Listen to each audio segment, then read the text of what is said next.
Kei te whakaputa ngā pirihimana i ngā kupu whakatena ki te tangata i pupuhi kai hautū tēkehi i te whanganui ātara i te pōtapu kia tuku, kia haere ki tētahi manatū pirihimana i naia nei, kei kino atu te kino.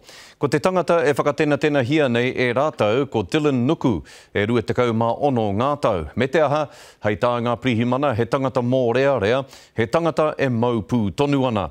Nei rā a iruere rerekura. Ko Dylan Nuku te whai a te motu. I just want to make an appeal to Dylan if he's watching this or anybody that knows him is watching this. I'd like Dylan to come forward to the police and get this matter resolved.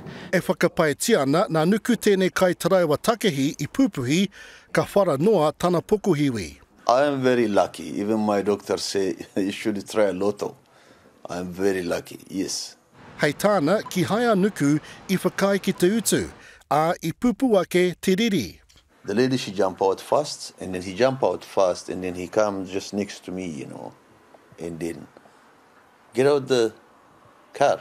I ngā wā ōmua hei tāna, he wāhi haumaru te whanganui ātara. 99% is civilized Wellington people, you know. More than, if I compare Auckland and Wellington, I prefer Wellington. But this time, the thing has changed. Engari hei tā te pirihimana e ngana ana rātou ki te hopu I te nanakia nei. I've just met with the victim at his home address. I've reassured him that we're working hard to resolve this for him. Me te tino tūmanako o te whānau nuku, ka tau tēnei take I runga I te rangi Māori e. Iruere rerekura, te karere.